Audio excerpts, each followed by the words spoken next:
Do y'all know what's going on here? Kind of. We were talking about, no, I don't know, about protesting. Just about like not eating red meats and stuff like that. Yeah. Or like any meat. Right. I know. We are advocating for like the abolition of animal exploitation. So not only in the agriculture industry, but also like with animal testing and fur farms, all the ways we use animals.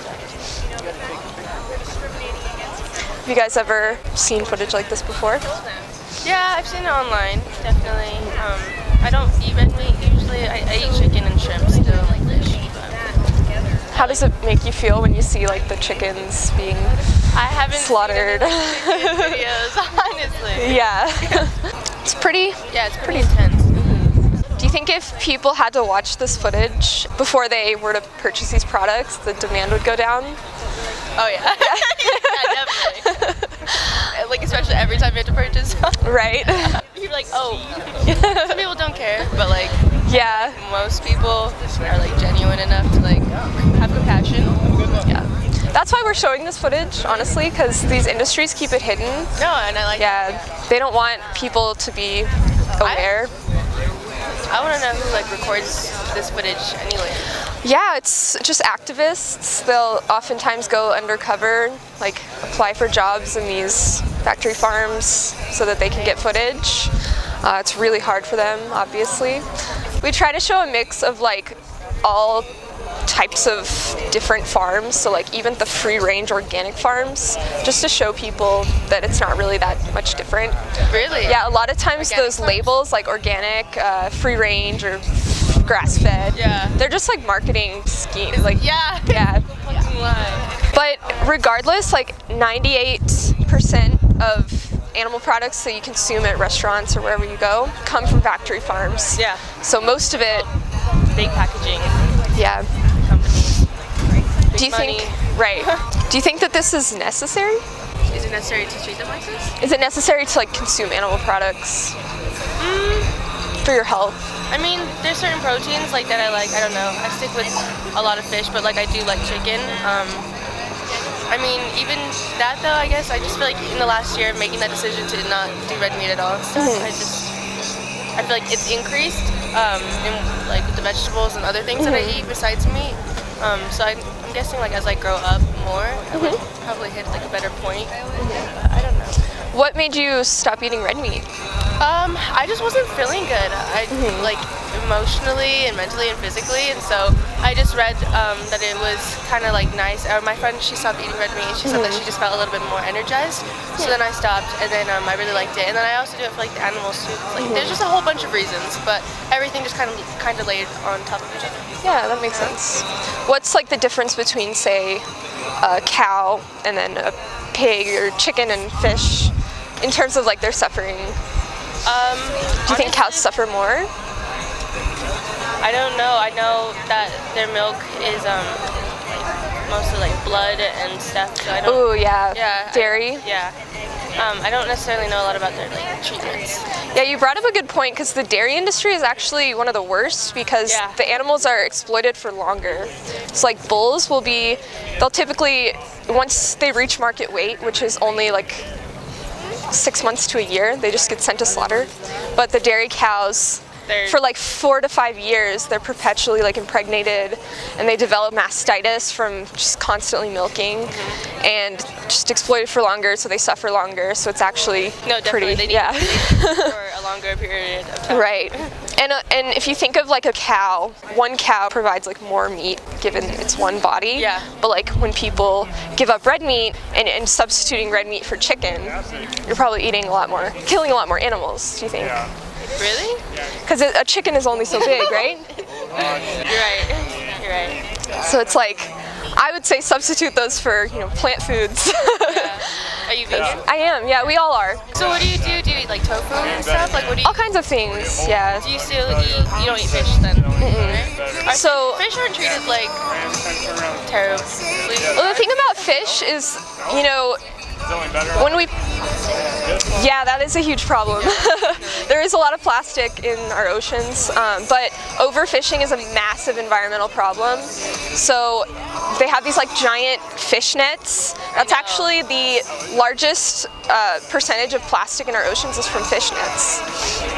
And oftentimes they like collect like sea turtles, dolphins in the process of like, but even if they didn't, let's pretend that they didn't have any bycatch. You're taking all these fish out of the ocean, it's disrupting the ecosystem.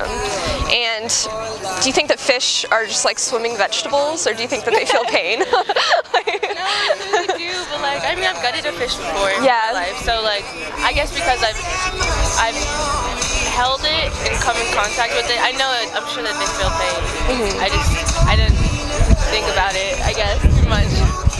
When you eat fish, what do you think that you're gaining by eating the fish? In terms of nutrients? I just feel like it's protein. I feel like it's more full. I like the reason why I feel like I haven't gone vegan yet is because like I like vegetables. I love vegetables. I love fruit. I love like nuts and stuff like that and other forms of nutrition. But I don't know. I like to have like a meat or like a fish or like something like substantial. Yes. Right? Yeah, that makes sense. On my plate and, like, absolutely. So that's a common misconception, I think, when people view vegan diets. They think of just salads and like side items. But there are a lot of like plant-based proteins, mock meats. I've had a veggie burger. I didn't know. I didn't know how I felt about it, but I think it's just because I was thinking too much. I was like, what is this? Before I went vegan, I loved meat. I loved seafood, Chick-fil-A, you know, all that. I used to tell my friend in high school who was a vegetarian that I could never be a vegetarian. And I've been vegan for 6 years. Like, once you go vegan, you kind of discover this whole new world of foods that you just didn't know existed because you're so accustomed to eating like the things that we grow up. See, I feel like I'll get there eventually. I haven't hit that like crossing point where I'm just like shit, like I'm just doing this, you know, and like that's really selfish. But I'm not there yet. If you were to go home, would you consider watching like a documentary or two to kind of? Yeah, there's my roommate watched one. I don't know what I just like watched it with her, but it was basically about like the whole dairy side of like the factories and stuff like that. And that's where I like learned about all the blood and all the dye, like stuff that they put in the milk, and that's when I stopped drinking milk and stopped using a lot of dairy. I mean, you've already taken some steps in that direction. Like I already started, and I feel like I'll get there eventually. I haven't come across it on my own. So if you were to go home and watch like a documentary and you were just horrified by this industry, you didn't want to support it anymore, and you decided to go vegan, what do you think the hardest thing would be for you in making that decision? What's it called? What do you call it whenever you're like being strict on yourself? Restrained from kind of like self-control, like breaking my habits. That makes sense. It's hard to like break that habit. So I feel like I could do it for like a few days at a time. Like that's what I usually do. Is like I try not to eat or whatever it is. But if I went a few days and then ate and then gave myself another few days off. Aside from that, like what else do you think? What other challenges would you have? I don't know. Like social pressures, family, like. Yeah. Honestly, because I'm from Santa Fe, but my family's from Albuquerque, so whenever I go down to like visit them for all the holidays, all they have is like red chili and like carnitas and like a lot of pork and stuff. And so because I was with them and I wasn't gonna complain, and like I feel like that would definitely be judged almost. But going home, like I have a better maintained diet. Yeah. So if you were to like tell your family that you were going vegan, and they judged you for it, let's say like. I'm sure they wouldn't judge me, but like then I wouldn't eat, I guess. I wouldn't ask them to make anything vegan for me, and I haven't like yet looked for vegan recipes. Gotcha. But they would probably be a little bit open to it if you told them it was important to you. If you were like, this is like I don't want to support this, like here are my reasons. I can promise you that I'm gonna do like my best to maintain the diet that I'm going at, and then try to strive like more for it. I couldn't say that I'm going like vegan right away, just because that's just not where my mind is. But I think that I would definitely get there. What about a 22-day challenge? You think you could do it for 22 days? Do you have a 22-day challenge? We do, yeah. So we're handing out these cards. So first we recommend that people watch a couple documentaries just to like learn about the industry. Yeah, to have some idea of what you're doing your awareness for. Yeah, because it seems overwhelming, like when you don't really know much about it and you're so accustomed to like the way that you're eating. It's like, oh my god, that's crazy. Like I said, when I was in high school, I literally thought that I could never be even a vegetarian, and now here I am doing vegan activism. So it's like, it's not as like scary and overwhelming as it seems in the beginning. No, yeah, and it's not overwhelming. It's just, I don't know, I like chicken. And that's really bad. Okay, here's like a tough question, and don't feel judged or anything. I'm not judging you, but do you think that taste pleasure justifies taking the life or violence against animals? No, definitely not. That's why I hate saying. Yeah. It doesn't. Yeah, so why do you think this industry exists? Like, why do you think it continues to exist? Because it continues to happen, and no one's buying. Yeah. Exactly. So it's supply and demand. People have been doing this for the longest time, and it's hard for people to change. Yeah. Yeah, it is like a supply and demand. It exists because we continue to pay for these products. So a boycott would be extremely effective, right? Yeah. How long do you think it would take for the world or this population to get rid of this kind of industry? Well, I can't predict the future, but I would say, I would ask you, do you guys believe in people power? Like, can you think of other social issues that have existed for thousands of years and then we progress beyond? I just think of a lot of tyrants in Greek, Greek history. Yeah, like the civil rights movement. If you were to tell people back in the early 50s that we were gonna have desegregation, people in the South especially would look at you like you were crazy. Yeah. But then, people come together and demand this change and educate people, and it spreads like wildfire. It's like a domino effect. No, definitely. So I don't. No, yeah, I think So I want to see 2 to 3 years. I think I didn't know a vegan. I didn't know what veganism was until 20. Well, I guess since I was younger, but I didn't really care for it until probably a few years ago. And the options are pretty prevalent. It's just when you're not thinking about it, it's not on your radar, you don't really see it. But once you go vegan, you realize how abundant all this food is. There's even a place downtown. Do you guys live in Boulder? No, I live in Santa Fe. Oh, that's right, you mentioned that, sorry. So you're just visiting? Yeah. How long are you going to be here? Till tomorrow night. You guys should check out Native Foods if you have the time. Native Foods? It's called Native Foods. Is it a vegan restaurant? Yeah, it's really good. Is it in Boulder? And they have mock meat, chicken patties. I would recommend getting a chicken sandwich or something. Yeah.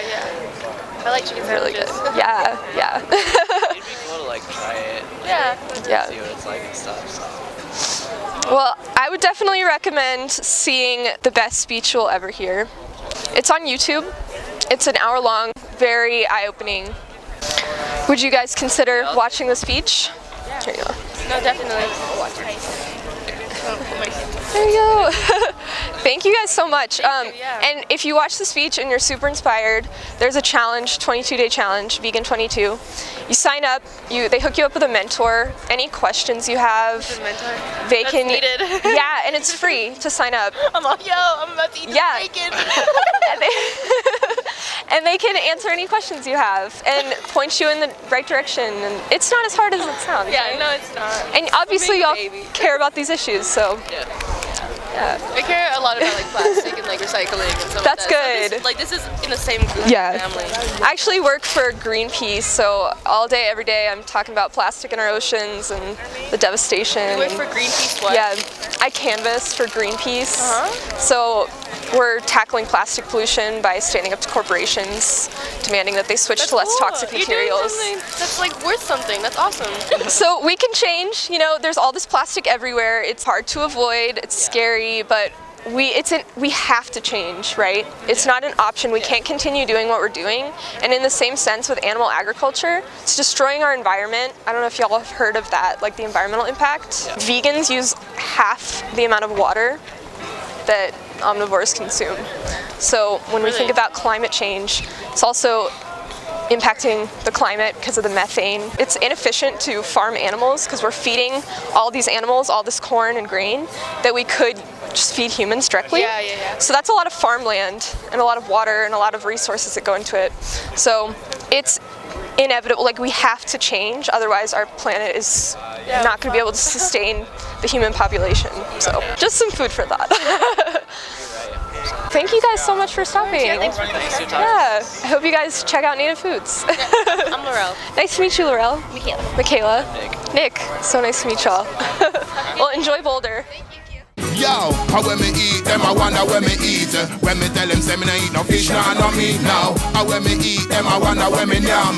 When me tell them say that I'm a vegan man. How when me eat them, I wonder when me eat. When me tell them say me no eat no fish, no meat now.